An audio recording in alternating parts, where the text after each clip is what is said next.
Bonjour, je suis Julien, votre professeur de français. Dans l'unité 2, nous apprenons à présenter des personnes. Donc, dans cette vidéo, je vais vous présenter différentes personnalités de la culture française, qui peuvent être des chanteurs, ou bien des dessinateurs de bandes dessinées, des sportifs, ou encore des acteurs ou des actrices. Je vais commencer par le chanteur Rachid Taha. Rachid Taha est né en 1958 près d'Oran, en Algérie. Il est un chanteur et un musicien franco-algérien qui réside en France.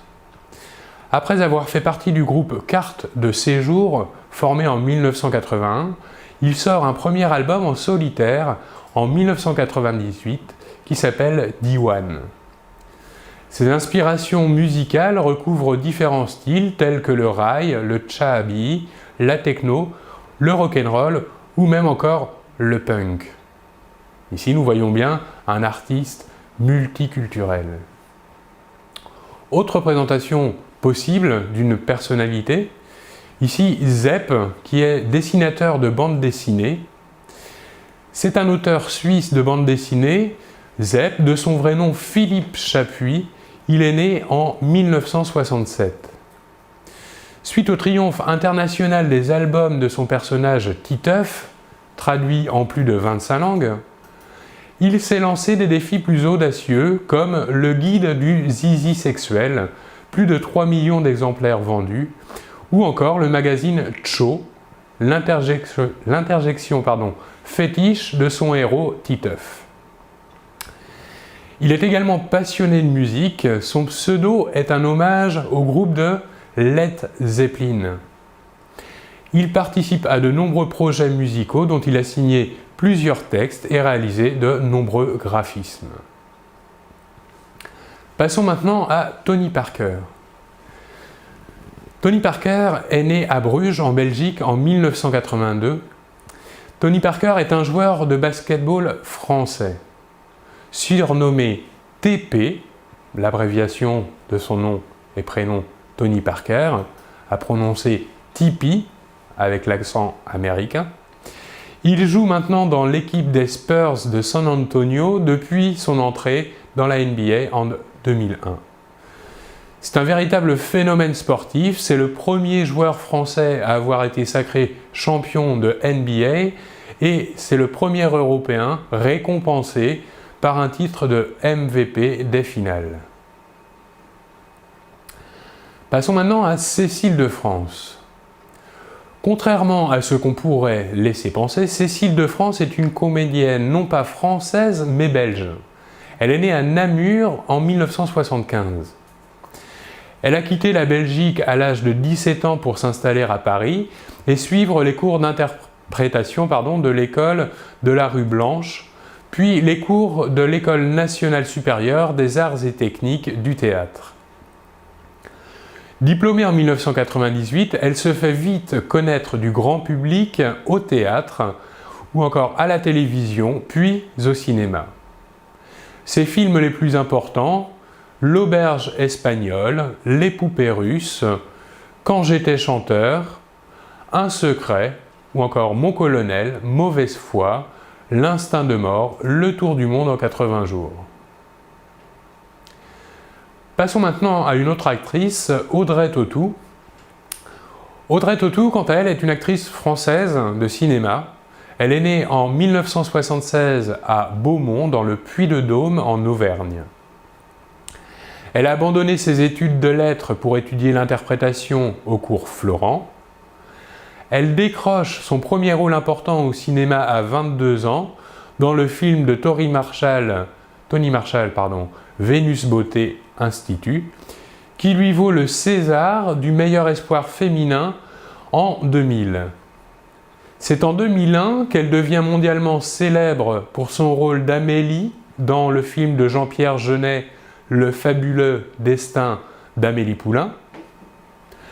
Elle enchaîne alors les premiers rôles en France, dans L'Auberge espagnole, comme Cécile de France, film réalisé par Cédric Lapiche, ou encore Pas sur la bouche, réalisé par Alain Resnais, ou encore Un long dimanche de fiançailles, film également réalisé par Jean-Pierre Jeunet. mais elle a également tourné à l'étranger, notamment dans la superproduction américaine Da Vinci Code de Ron Howard, tiré du roman de Dan Brown. Passons maintenant à Anna Gavalda. Anna Gavalda est une femme de lettres française née en 1970 en région parisienne.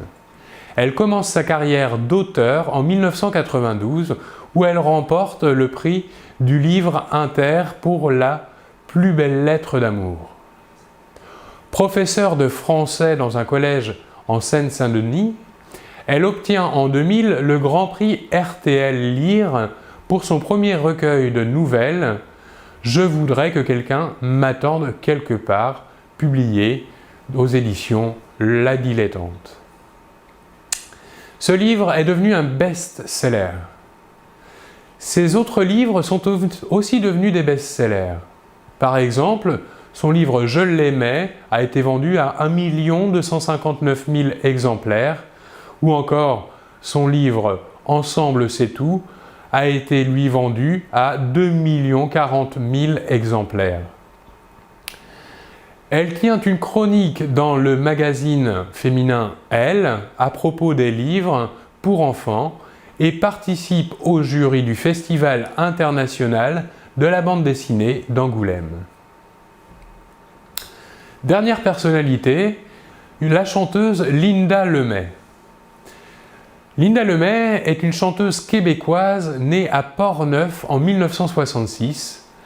Linda Lemay doit sa notoriété au texte de ses chansons, qualifiées de chansons à histoire. Après des études littéraires, elle remporte en 1989 le prix auteur-compositeur-interprète du Festival international de la chanson de Granby. Les Français la découvrent en 1995 avec La Visite, titre dans lequel elle décrit avec justesse l'hypocrisie des réunions familiales. Elle ironise sur tous les travers du quotidien, avec par exemple « Chérie, tu ronfles » ou encore « Je veux pas de chien ». Sa connaissance des relations franco-québécoises lui inspire de vraies perles comme les Maudits français. Linda Lemay chante aussi l'amour, Au nom des frustrés, ou encore Le vieux garçon, ou Ne t'en va pas, qui décrit de façon bouleversante son attachement à son père. En 1996, elle remporte le prix spécial et le prix du public du tremplin de la chanson des Hauts-de-Seine, et en 2003, elle est lauréate des victoires de la musique. Voilà comment il est possible de faire la présentation d'une personnalité. Je vous remercie beaucoup de votre attention et l'on se retrouve très bientôt. Au revoir.